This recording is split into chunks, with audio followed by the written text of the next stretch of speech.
much. Oh my gosh. Hello, Iowa. Thank you so much. Wow. Hey, folks, look at this crowd here today. The energy, the momentum, the enthusiasm. I love it. Thank you so much. Oh, God, you make me so proud. First off, I'd like to show our appreciation and thanks to our phenomenal speakers here today. Let's thank them again, please.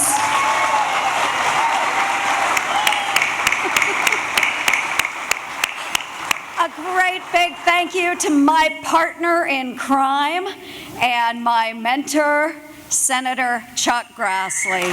Thank you, Chuck.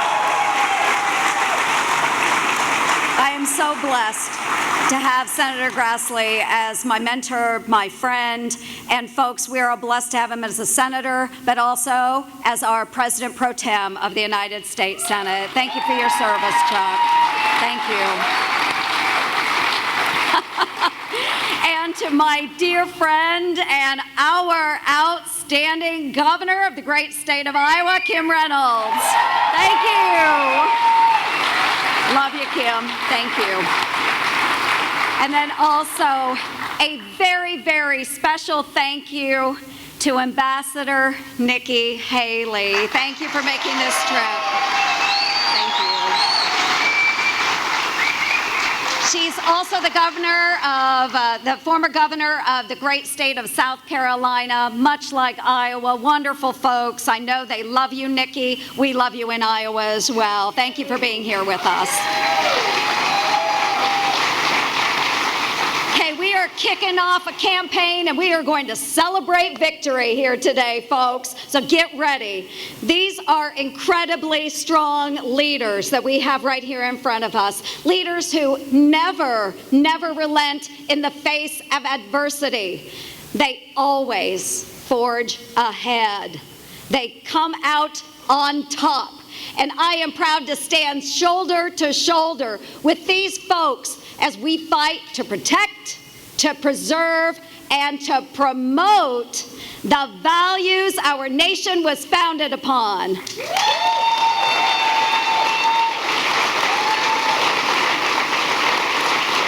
So many of you know that Roast and Ride always starts with a motorcycle ride to honor our veterans and our patriots.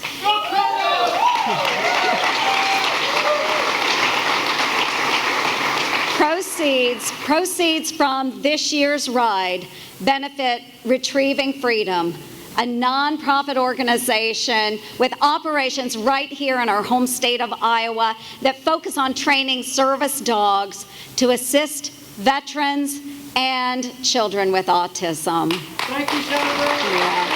Thank you. Thanks so much. Appreciate it. So we are honored to be able to team up with Retrieving Freedom this year, and let's give them another big round. Thank them for what they are doing for our veterans.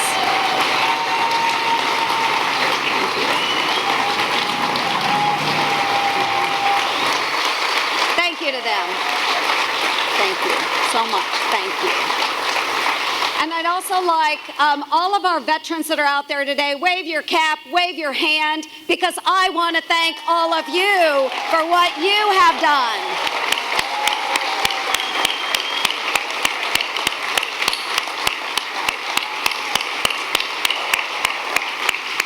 God bless you all. I've been a motorcycle rider most of my life, folks. And so kicking off the day at Big Barn Harley-Davidson and having the chance to ride my bike here to Boone in honor of our veterans is one of my favorite parts of this special day. I'm often asked what I love most about riding. And the answer, folks, is really simple. It's the freedom. It's the freedom. The openness of being on a motorcycle. Out there on the road and enjoying this beautiful Iowa countryside. Feeling that wind, it's just whipping all around me. I'm able to take everything in. But you know, folks, it can also leave you feeling just a little bit humbled. It's a liberating feeling. It truly is freedom at its best. And you know what else? It's empowering. It reminds me that there isn't anything we can't do, just like what my mom taught me as a kid. As many of you know, I grew up on a farm in southwest Iowa, and we didn't have a whole lot. But what we didn't have in money, my mom made up in grit and determination. She's really good at that. Where are you, Mom? Where's my mother? Right there. Love you, Mom.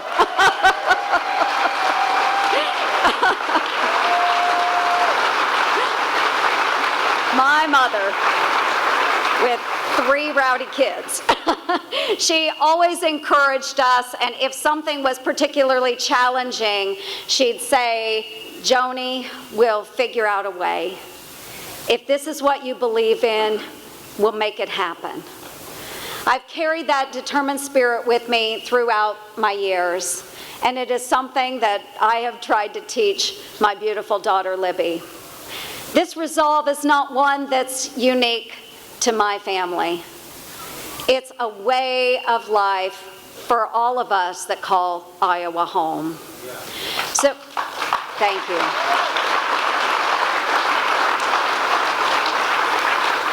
But we can't take our way of life for granted, because the very values that make up the heart and the soul of our state and this beautiful country are under attack. All across Iowa, liberal Democrats running for president. Almost two dozen? Are we up to 2 dozen now? Really?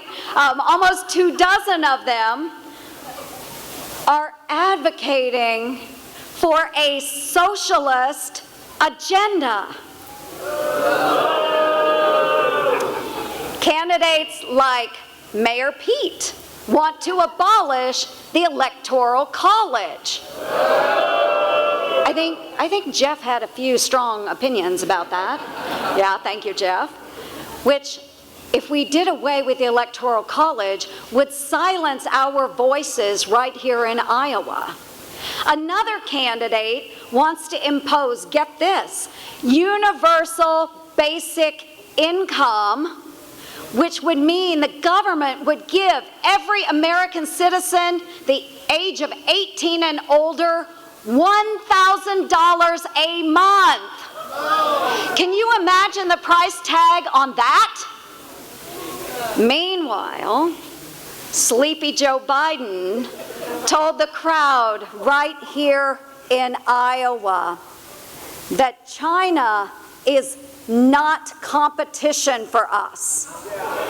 Right? Okay, Joe. These presidential hopefuls, they love to talk about government-run health care. What they don't like to talk about is its price tag. $32 trillion. $32 trillion. Oh. And not to mention that quality of care will go down while the wait times go up. But Washington liberals aren't done. It's estimated that their Green New Deal could cost as much as $93 trillion.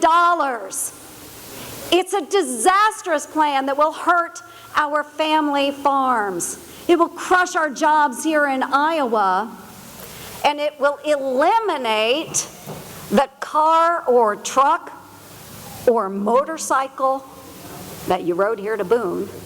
It will eliminate those. And it will require that your hard-earned dollars go to finance those who are, and I'm quoting, unwilling to work. Is that true to our Iowa values? You might be thinking, what won't these coastal elites do? Well, folks, and I'm sad to report this, when it comes to human life, they won't stand up for newborn babies who survive an abortion attempt. Think about that for a moment. Folks, these are innocent, helpless, beautiful babies who are God's children, who were born alive. And folks, let's call it what it is: infanticide. We do not support that here, do we?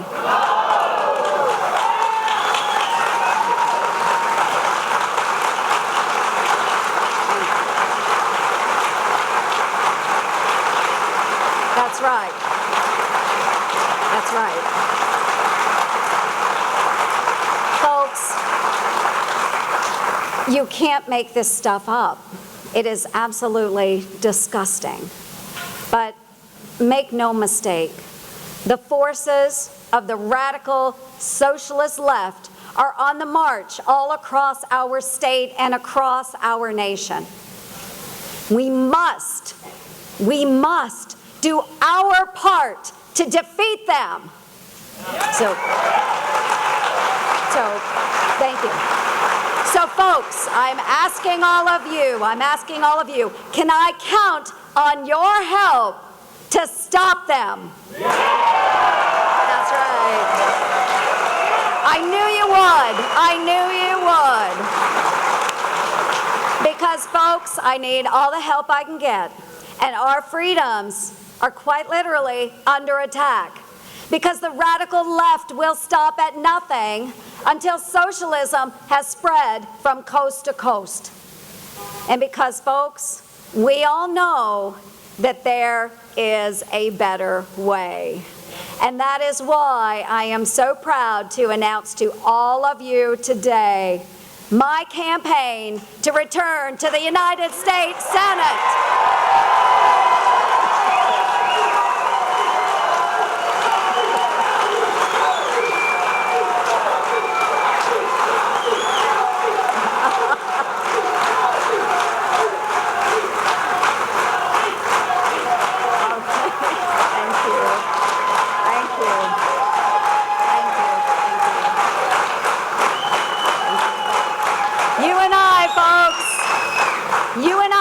Know that this fight isn't over, and there's more work to be done to push back on the coastal liberal insanity, to stand up for Iowans, to stand up for our farms, to stand up for our very way of life in the face of socialism, to defend our country by strengthening our military and supporting our fighting men and women around the world.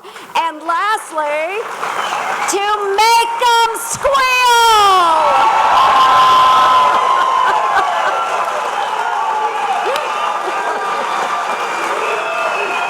That's right. That's right. Thank you. Thank you all.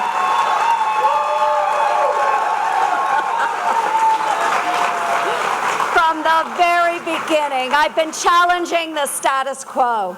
Shortly after I got to Washington, I read in the news about the millions and millions in taxpayer dollars that are used to fund ex-presidents' lives, from travel to office expenditures. It is ludicrous. Right. And who was the biggest benefactor at that time? Bill Clinton. Bill Clinton. The same family who claimed they were dead broke after leaving the White House, only to benefit from taxpayer dollars to the tune of about $21 million for years and years since. Is anyone surprised? Folks, in today's world where past presidents are getting Netflix deals and podcast deals and major speaking fees, I hardly think that it makes sense for taxpayers to have to finance their lives. So I introduced a bill that would slash many of these perks while leaving in place certain protections, like the security provisions. It passed the House, folks. Woo!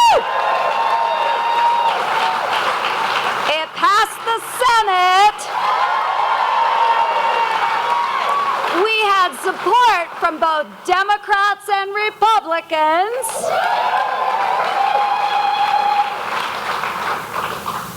But wouldn't you know it, then in 2016, then President Obama vetoed it.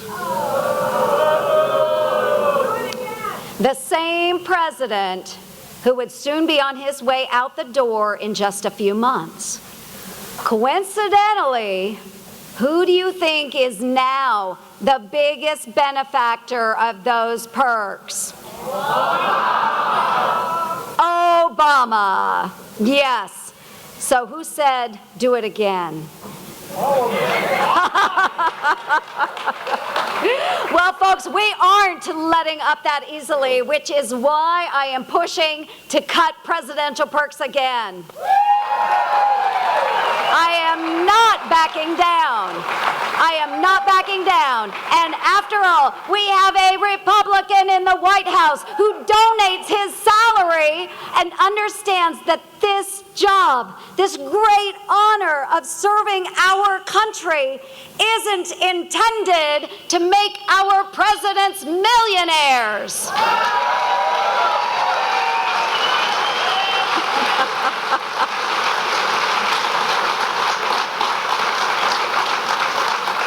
So shortly after I read about these presidential perks, I also learned that members of Congress were able to receive a tax break for their living expenses in the Washington, D.C. area. I looked into this and I thought, you know, this is a tax break or a perk that lawmakers have long enjoyed, but many regular people don't get it. That's unfair and it needs to go. So what did I do? I put forward a bill to cut those perks too. And now I can tell you, my idea was not all that popular with some of my colleagues in Congress. So let's just say, folks, I did start hearing from some of them, and it was more like complaints, not really cheering. That's right. And while there are a lot of great, hardworking folks in Washington, I didn't go there to be liked. I went there to make them squeal.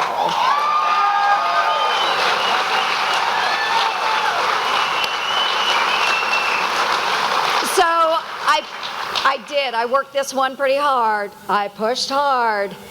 And you know what? It was signed into law. Thank you.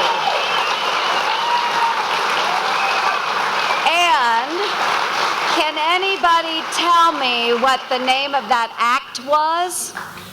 It was the Squeal Act. But folks, I haven't stopped there. I have kept the Department of Defense accountable and demanded they produce an audit, the first one ever. I have pushed to withhold Congress's pay until we pass a budget.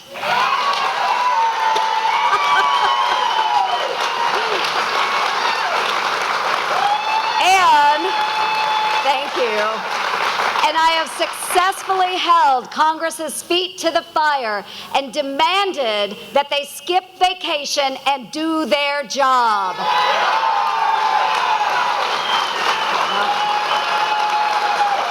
Because, folks, Iowans don't go on vacation until their work is done, right?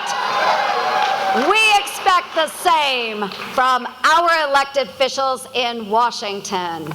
So thank you for backing me on that. I appreciate it. Additionally, President Trump and Senate Republicans have gotten to work delivering on some very critical promises to the American people, like confirming judges who will follow the Constitution, right, Chuck Grassley?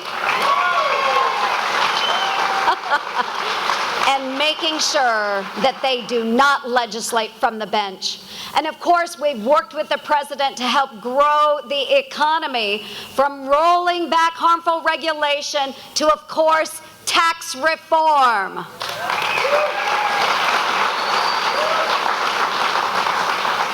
The economy continues to strengthen, and in April, unemployment fell to its lowest point since 1969.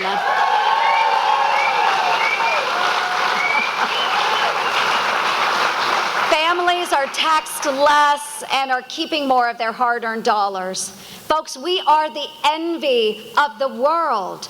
Yet Democrats in Washington want to do away with these pro-growth policies and usher in mandates that contradict the very essence of the United States of America. I often think back to the summer before my sophomore year of college, when I went on an agricultural exchange to Ukraine. And folks, this was when Ukraine was still part of the Soviet Union. At night, we didn't talk about farming as I had anticipated, but rather the Ukrainians wanted to know what it was like to be an American.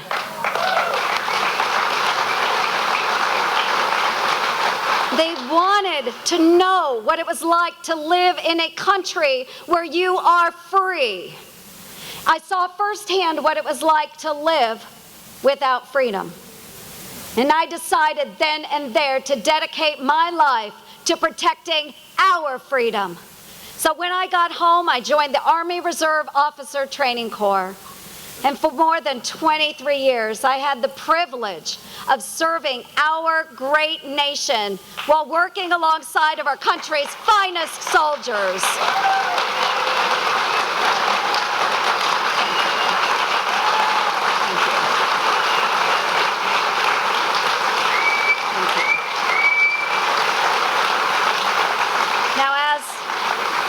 As a soldier, I defended the values as outlined by our founding fathers at the birth of our great nation.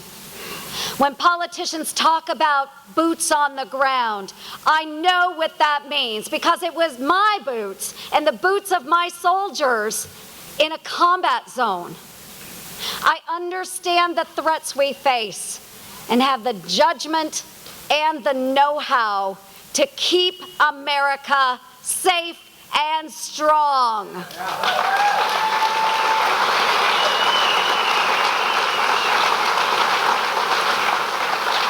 And that means ensuring our military has the resources needed to protect our freedoms, working to strengthen our relationships with our allies and identify threats from our enemies. And through my leadership post on the Armed Services Committee, I have the ability to serve all of you and the great members of our armed services. Thank you. I know that Ambassador Haley has been faced with all of those tough challenges and identifying those threats as well. And thank you and President Trump for standing up for our nation. Thank you.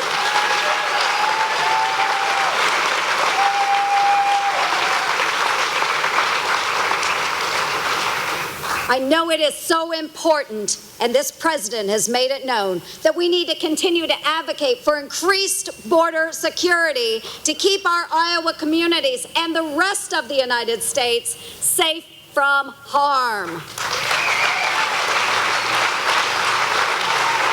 And it's important that we fight hard for our veterans and for their families as hard as they have fought for us, and making sure that they get the benefits that they have earned and deserve.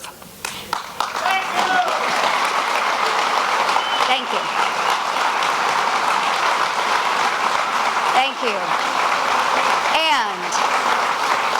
And as the first female combat veteran to serve in the United States Senate, I've made combating sexual assault a priority, particularly in our military.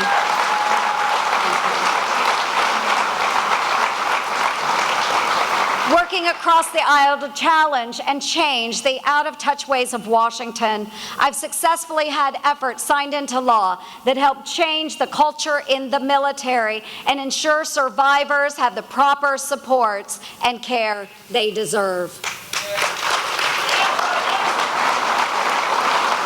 But that's not the only way. That's not the only way I've been fighting for real reforms. You know, growing up on my family's farm, I learned firsthand the importance of our rural economy. Here in Iowa, we know that we feed and fuel the world, which is why I have fought tirelessly in Washington to keep markets open for Iowa exports.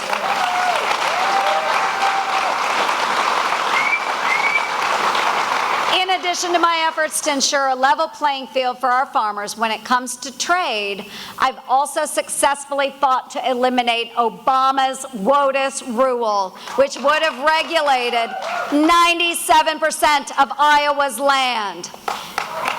And it was bad, folks. And when some in Washington tried to do away with the renewable fuel standard, I defended it and succeeded in my efforts to secure E15 year-round, which will help our farmers, and it lowers the price at the pump. It's good for us all.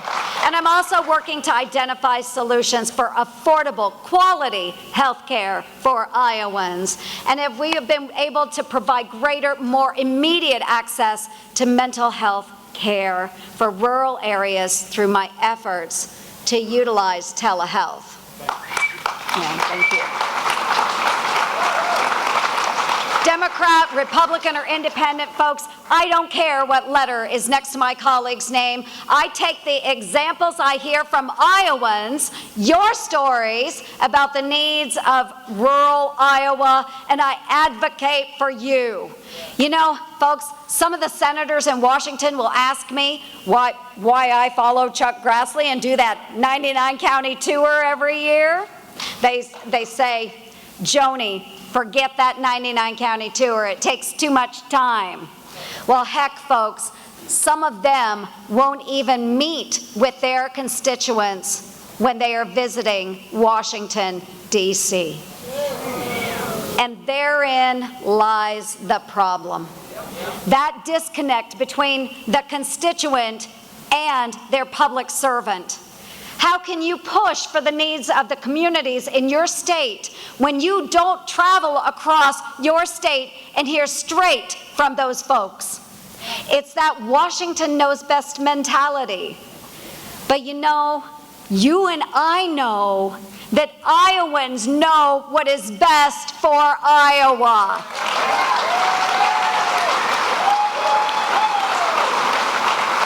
That's why I am working to complete my 5th 99 county tour. How many for you, Chuck? 65. How many? Chuck's got 65 counties done. I'm not going to tell you how many I've done. This will be my 5th year of the 99 county tour as your United States Senator. And that's why by the end of this year, I will have held a public event like town halls in each one of our 99 Iowa counties. And I've done that in the largest of cities and the smallest of towns, because no county is too large or even too small, too conservative or too liberal to visit. Every Iowan has a voice that deserves to be heard.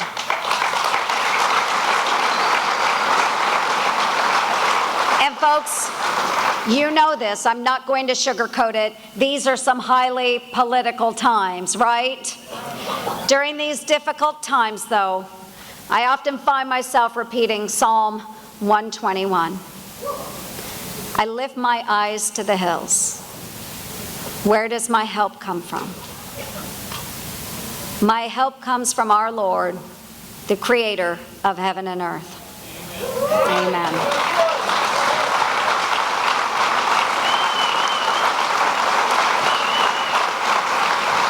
It's God that gives us our strength. During the toughest of times and the darkest of times. And it's then that I find the clarity and the resolve and the know-how to push past the partisan noise. And folks, while I'm Iowa nice, I am not afraid to fight.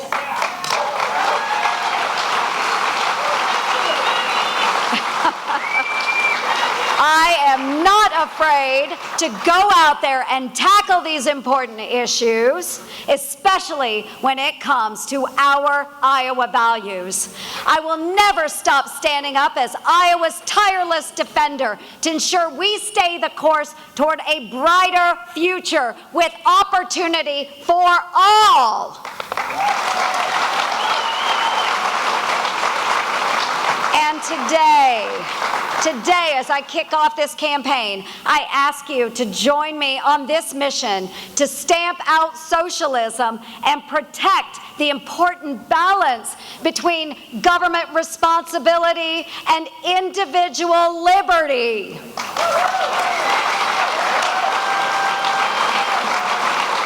Because it is that liberty that makes our democracy the greatest nation mankind has ever known. So thank you for joining me on this mission, folks. I am honored to serve as your United States Senator. Thank you all so much. God bless you. God bless our great United States of America. And God bless the great state of Iowa.